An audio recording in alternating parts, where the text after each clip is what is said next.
बिस्मिल्लाहिर्रहमानिर्रहीम, अस्सलाम वालेकुम नाज़रीन। आप यूट्यूब चैनल देख रहे हैं। मैं इमरान खान हूँ। इमरान खान साहब की वार्निंग ने बहुत सारे लोगों की नींदें हराम कर दी हैं और अब ऐसा दिखाई दे रहा है कि वो अपनी ग्राउंड वापस हासिल करने में कामयाब हुए हैं और वो किसी को स्पेस देने के लिए भी तैयार नहीं है। जो अंसार अब्बासी साहब की खबर थी, मैंने अपने तौर पर तस्दीक की है, वो खबर ठीक है। एस्टेब्लिशमेंट वाकई तैयार हो गई थी रोल प्ले करने के लिए, लेकिन इमरान खान साहब ने उनको आसरा नहीं करवाया।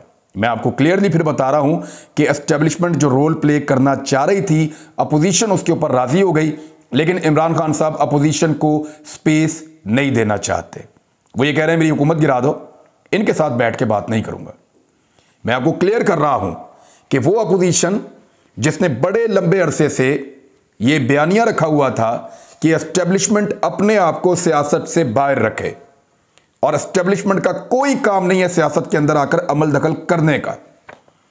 हालांकि मैं आपको बता रहा था कि ये एक्चुअली एस्टेब्लिशमेंट को कह रहे हैं कि बीच में आओ, हमारे लिए रास्ता बनाओ, हमारे केसेस खत्म करवाओ और हमें वापस इक्तदार में लाओ। तो अब एस्टेब्लिशमेंट ने अंसार अब्बासी साहब की खबर के मुताबिक ये फैसला किया कि वो रोल प्ले करें और ये जो लड़ाई झगड़ा पाकिस्तान में माहौल बन रहा है, इस माहौल को रोका जाए। लेकिन इमरान खान साहब ने कहा ठीक है, करते हैं लड़ाई झगड़ा, करने दो इनको, मैं इनको ज्यादा एक्सपोज करना चाहता हूं। और उन्होंने इस अपोजिशन के साथ बैठने से इनकार कर दिया। उन्होंने कहा मैक्सिमम क्या होगा, मेरी हुकूमत गिर जाएगी। वो ग्राउंड गेन कर रहे हैं, उनको सपोर्ट पब्लिक की ज्यादा मिल रही है और उनके कॉन्फिडेंस में इजाफा हो रहा है। और उन्होंने एक पैगाम भी जारी कर दिया अपने लोगों के नाम। उन्होंने कहा निकलो पाकिस्तान के लिए, उठो। फिर अमल बिल मारूफ व नही अनिल मुनकर का उन्होंने पूरा एक कॉन्सेप्ट बताया कि दिस इज द टाइम कि लोगों को खरीदा जा रहा है। ये तो कभी भी कोई बाहर से पैसे लेकर आ जाएगा 2-4 अरब रुपए और पाकिस्तान में हुकूमत गिरा देगा, जिसकी भी हुकूमत होगी। तो ये काला धंधा पाकिस्तान में बंद किया जाए, हॉर्स ट्रेडिंग का जो कारोबार है उसको पाकिस्तान में बंद किया जाए। उसके लिए उन्होंने 27 मार्च की कॉल दे रखी है और 27 मार्च को वो बहुत अहम अनाउंसमेंट्स करने जा रहे हैं। अब ऐसी सूरत हाल में बहुत सारे ऐसे लोग जो ये उम्मीदें लगाए बैठे थे कि इमरान खान को निकाल देंगे, पीएमएलएन को ये नजर आ रहा है कि कहीं उनकी हुकूमत बन ही ना जाए। यानी होता क्या है, ये इमरान खान को डराते हैं कि हम तुम्हें निकाल देंगे।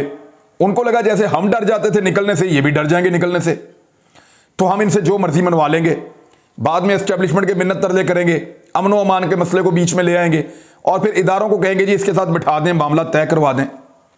और उन्होंने किया भी वैसे ही, लेकिन यहां पे उनकी असेसमेंट गलत थी कि इमरान खान साहब माने ही नहीं उस बात के ऊपर। उन्होंने कहा हुकूमत गिरा देंगे, गिरा दो, मेरा क्या जाता है, मैं फिर आ जाऊंगा हुकूमत में, और अगर नहीं भी आऊंगा तो मैं अपना काम करता रहूंगा। ये उन्होंने बड़ा क्लियरली कह दिया है। हुकूमत में उन्होंने कहा जी मेरे स्टेक्स ही नहीं है, मुझे कोई परवाह नहीं है मेरी हुकूमत रहती है या नहीं रहती, इनके साथ नहीं बैठूंगा, इनके साथ मुज़ाकरात नहीं करूंगा, इनको कोई NRO नहीं दूंगा। ये इमरान खान साहब ने मुझे भी क्लियर कर दिया था जब मेरी उनसे मुलाकात हुई थी थोड़ा सा पहले। तो उन्होंने कहा था कि ये मुझे चाहे घर भेज दें, चाहे जो मर्जी करें, मैं वापस आऊंगा। उन्होंने वार्निंग जारी की है इमरान खान साहब ने, जो वार्निंग है वो आप सुन लें। उन्होंने कहा इस्तीफा नहीं दूंगा और हुकूमत गिर गई तो चुप भी नहीं बैठूंगा। ये दो टोक उन्होंने ऐलान कर दिया, किसी भी सूरत में इस्तीफा नहीं दूंगा। वोटिंग के एक दिन पहले अपोजिशन के लिए एक बड़ा सरप्राइज मैं लेकर आऊंगा और बहुत सारी चीजें वो कहते रहते हैं। उन्होंने पैगाम पब्लिक के लिए भी जारी किया है और उसके साथ साथ उन्होंने वार्निंग भी जारी कर दी है अपोजिशन जमातों के लिए। इसके साथ साथ जो अपोजिशन तैयारियां कर रही है, 27 को इनका जलसा है, तो फजलुर रहमान साहब के काफिले कुछ रवाना हो चुके हैं सिंध से और वो ये कह रहे हैं कि 26 तारीख को फजलुर रहमान इस्लामाबाद में दाखिल होंगे और 27 तारीख को एक जलसा किया जाएगा। और दोनों के लिए जो जगह का इंतखाब कर दिया है इस्लामाबाद की इंतजामिया ने, और पाकिस्तान तहरीक इंसाफ परेड ग्राउंड के अंदर जलसा करेगी 27 मार्च को, जबकि H9 ग्राउंड जो है वो मखसूस किया गया है अपोजिशन के लिए कि वो वहां पे जलसा करेंगे। और उनको ये भी कहा गया है कि श्रीनगर जो हाईवे है उसको किसी सूरत बंद नहीं किया जाएगा। ये जो मरी की तरफ रास्ता जाता है, एक मेन शाहरा है, अगर यहां पे आ जाते हैं 26 तारीख को मौलाना फजलुर रहमान साहब के कारकुन और इस एरिया को बंद कर देते हैं, तो पाकिस्तान तहरीक इंसाफ के कारकुन जो मुख्तलिफ शहरों से आ रहे हैं वो 27 तारीख को परेड ग्राउंड में कैसे पहुंचेंगे, ये एक बड़ा सवाल है। तो फजलुर रहमान साहब ने अपने जो अंसारुल इस्लाम के कारकुन हैं उनको एक दिन पहले 26 तारीख को बुलवा लिया है और 26 तारीख को उनको H9 पार्क जो है वहां पे बिठाने का इरादा है। लेकिन उसके साथ साथ बिल्कुल कश्मीर हाईवे है, इस पे बड़ा क्लियरली कहा इस्लामाबाद इंतजामिया ने कि इसके ऊपर आने की हम आपको इजाजत नहीं देंगे, इसको बंद नहीं करने देंगे, क्योंकि बाकी पॉलिटिकल पार्टीज ने गुजर के इसी रास्ते से जाना है, या पीटीआई ने अपने लोगों को यहीं से बुलाना है। तो अगर मौलाना फजलुर रहमान साहब ये इसको बंद करते हैं तो फिर पाकिस्तान तहरीक इंसाफ के लिए गुजर कर परेड ग्राउंड तक जाना एक दिक्कत वाला काम हो जाएगा और यहां तसादुम का खतरा हो सकता है। तो हुकूमत ने दोनों को, जो इंतजामिया इस्लामाबाद की, दोनों को उनकी जगह दे दी है। उम्मीद है कि दोनों जो है वो अपना अपना जलसा अपनी अपनी जगह के ऊपर करेंगे ताकि मीडिया अच्छी तरह कंपैरिजन कर सके कि किसका जलसा बड़ा है और किसका जलसा छोटा है।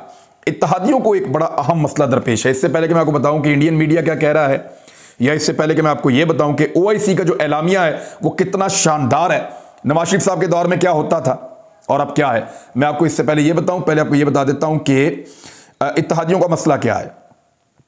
एमक्यूएम की तमाम शराइत पाकिस्तान पीपल्स पार्टी ने कहा जी हमने मान ली हैं।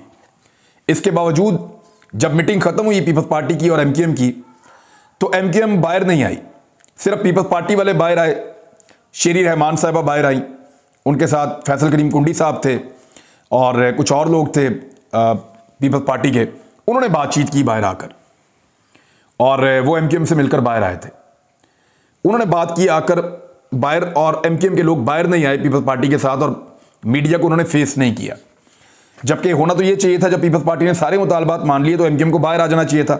एमक्यूएम मजीद टाइम मांग रही है। टाइम क्यों मांग रही है अभी बताता हूं। काफ लीग भी मजीद टाइम मांग रही है, क्यों अभी बताता हूं। जो बलूचिस्तान अवामी पार्टी है, 5 नशिस्तें उनकी, वो भी टाइम मांग रहे हैं। सबकी नजरें इस वक्त सुप्रीम कोर्ट के फैसले पे हैं। सब ये जानना चाहते हैं कि मुनहरिफ अराकीन वोट डाल सकते हैं, उनका वोट काउंट होगा क्या। ऐसा तो नहीं कि ताहयात नाअहल हो जाएंगे। अगर तो मुनहरिफ अराकीन के लिए सुप्रीम कोर्ट ऑफ पाकिस्तान से कोई अच्छी खबर आती है और यह मामला इस तरह हो जाता है कि इमरान खान के खिलाफ अगर 10-12 बंदे हैं कोई और वो वोट डाल सकते हैं, उनका वोट काउंट भी होगा और उसके बाद दोबारा वो इलेक्शन भी लड़ेंगे और नॉर्मल सियासत करेंगे, तो फिर तो ये सारी इत्तेहादी जमातें जो हैं वो हंसती खेलती जाके अपोजिशन के कैंप में बैठ जाएंगी।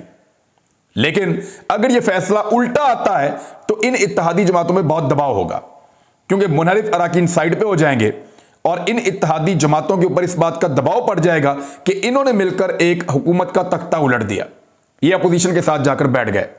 फिर अपोजिशन इनको क्या देती है, कितना ज्यादा देती है, इस पे डिपेंड करता है। तो सबकी नजरें इस वक्त सुप्रीम कोर्ट ऑफ पाकिस्तान पे हैं कि सुप्रीम कोर्ट ऑफ पाकिस्तान वहां से क्या फैसला देती है।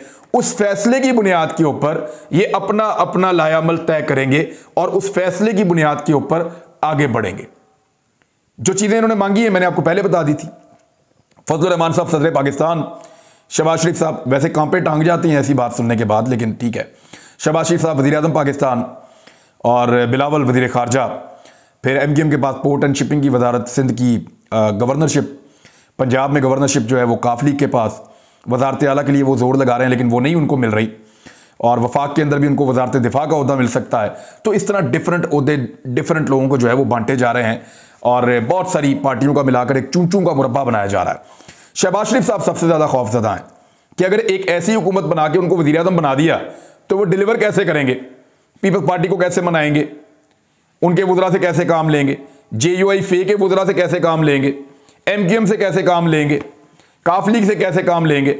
अपनी पार्टी से काम लेना इतना मुश्किल है, हालांकि वो बहुत अच्छे एडमिनिस्ट्रेटर हैं, लेकिन दूसरी पार्टियों के लोगों से काम लेना तो बहुत ही मुश्किल होगा। और ये सारे मिलकर जितना गंद डालेंगे उस सारे का मलबा पड़ेगा शहबाज शरीफ साहब के ऊपर और PMLN की मकबूलियत जो है वो डैमेज हो जाएगी। तो इस वजह से PMLN सबसे ज्यादा डरी हुई है कि कहीं वाकई ऐसा ना हो जाए कि तहरीक-ए-एतमाद कामयाब हो जाए और उसके बाद हुकूमत बनानी पड़ जाए, और वो भी ऐसी हुकूमत जो कौमी हुकूमत हो, जो ज्यादा पार्टियां मिलकर बनाएं और सिर्फ पाकिस्तान तहरीक-ए-इंसाफ अकेली बाहर बैठे। इमरान खान साहब तो इसके लिए तैयार हैं कि वो अकेले बाहर बैठ जाएंगे, लेकिन शहबाज शरीफ साहब इसके लिए तैयार नहीं है कि वो इतनी सारी जमातों को लेकर वजीर आज़म पाकिस्तान बन जाएंगे।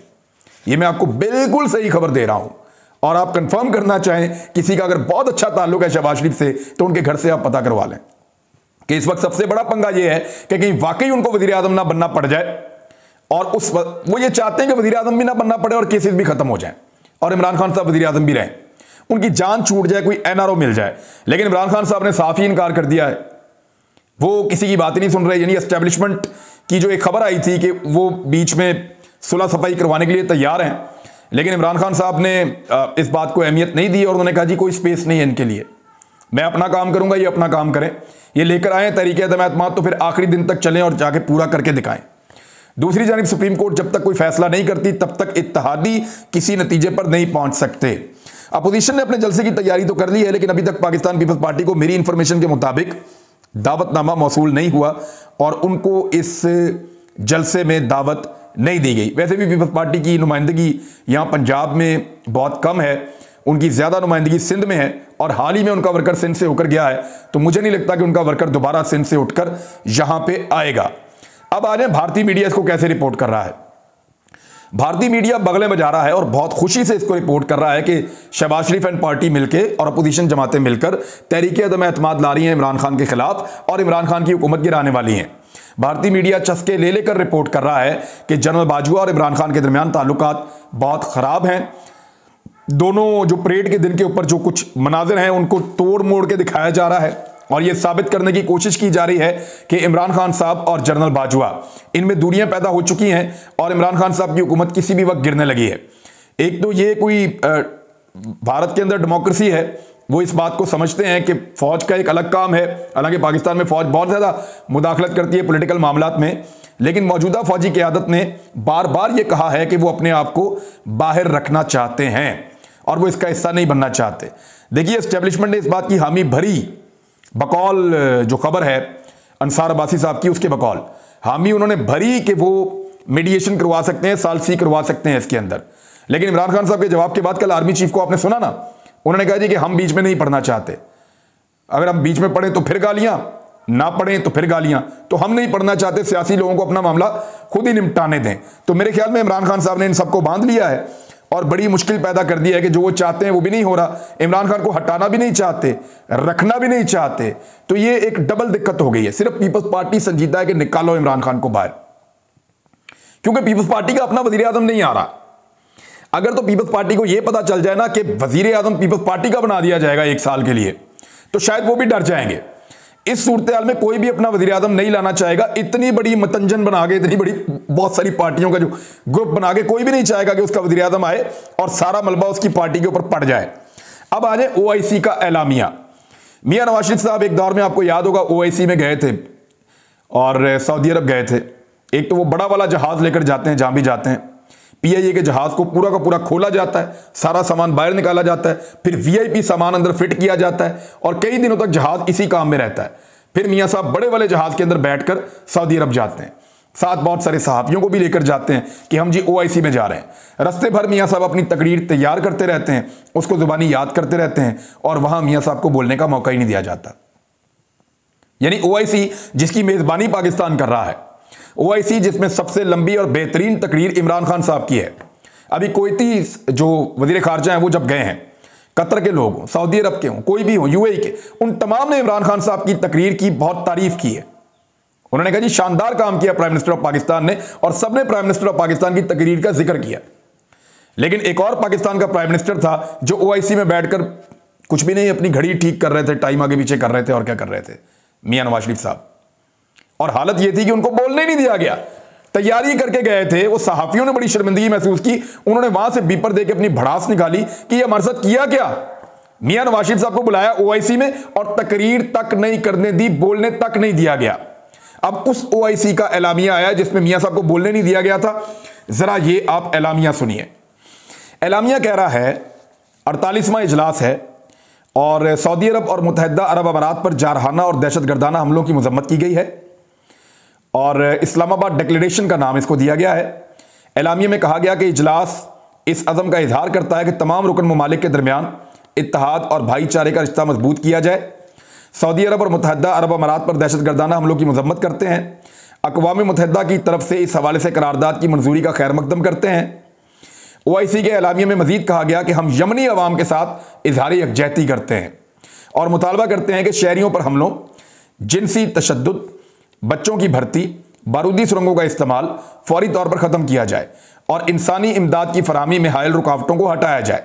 इंडिया की जानिब से 9 मार्च 2022 को जो सुपरसोनिक मिसाइल के जरिए पाकिस्तान की फिदाई हुदूद की खिलाफ वर्जी हुई है, उस पर शदीद तशवीश का इजहार किया गया। एलामिया में इंडिया से मुतालबा किया गया कि वो एक जिम्मेदाराना रियासत का सबूत देते हुए बैनुल-अक़वामी कवानीन और रवायात का एहतराम करे और पाकिस्तान के साथ मिलकर इस वाक़े की तहकीकात की जाए। इस्लामाबाद डिक्लेरेशन में फ़लस्तीन और कश्मीर के मसाइल के मुनसिफाना हल पर जोर दिया गया। फ़लस्तीन और इंडिया के ज़ेर इंतज़ाम कश्मीर के अवाम के साथ गैर मुतज़लज़ल यकजहती की तजदीद का इजहार किया गया और अवाम के हक़ खुद इरादियत की हमायत की गई है। हम 5 अगस्त 2019 से इंडिया के गैर कानूनी और यकतरफा इक़दामात को मुस्तरद करने का दोबारा आदा करते हैं, जिनका मकसद मकबूजा इलाके की आबादियाती साख्त को तब्दील करना और कश्मीरियों के नाकाबिले तनसीख हक़ खुद इरादियत के हुसूल में रुकावट डालना था। अब एलामिया में OIC रुकन ममालिक इस अज़म को वादे करता है कि जिनमें मुश्तरका मफादात को फ़रोग़ देना, उनका तहफ़्फ़ुज़ करना और गैर OIC ममालिक में मुस्लिम अक़लियतों के हकूक़ और मफादात का तहफ़्फ़ुज़ करना, मुस्लिम दुनिया के अंदर और बाहर की समाजी, इक़्तिसादी, साइंसी और तकनीकी तरक्की और इंज़माम के लिए मुश्तरका विजन पर अमल करना शामिल है। इसके अलावा हम आहंगी, रवादारी, पुरअमन बकाए बाहमी, ज़िंदगी के बेहतर मेयार, इंसानी वक़ार और तमाम लोगों के दरमियान अफ़ाम व तफ़हीम को फ़रोग़ देने जैसे इक़दामात भी शामिल हैं। और पाकिस्तान की तजवीज़ का खैर मकदम किया गया कि इस साल के आखिर या आइंदा साल तनाज़ात को रोकने और अमन के फ़रोग़ देने का तरीक़ाकार तय करने के लिए वज़ारती इजलास भी बुलाया जाए। फिर साथ ही साथ जो है वो इसके अंदर शामिल किया गया, जो 15 मार्च को इस्लामोफोबिया का दिन है, उस हवाले से नबी अकरम सल्लल्लाहु अलैहि वसल्लम की शान में जो गुस्ताखी होती है उस हवाले से जो मामलात हैं उनको, और किसी भी बुराई को किसी मज़हब से या किसी कौमियत के साथ या किसी नस्ल या किसी तहज़ीब के साथ जोड़ना और उसके ख़िलाफ़ इस्तेमाल करना, इसकी मज़म्मत की गई है। तो ये वो सारी चीज़ें हैं। इस्लाम के साथ दहशतगर्दी को ना जोड़ा जाए, जो प्राइम मिनिस्टर ने कही थी। तो ये एलामिया है, कितनी बड़ी कामयाबी है। मियाँ साहब बताएं, अपनी पूरी लाइफ में 3 मरतबा वज़ीर आज़म रहे, कभी उन्होंने ऐसा कुछ किया? अब तक के लिए इतने, अपना ख्याल रखिएगा, अपने इस चैनल का भी। अल्लाह हाफ़िज़।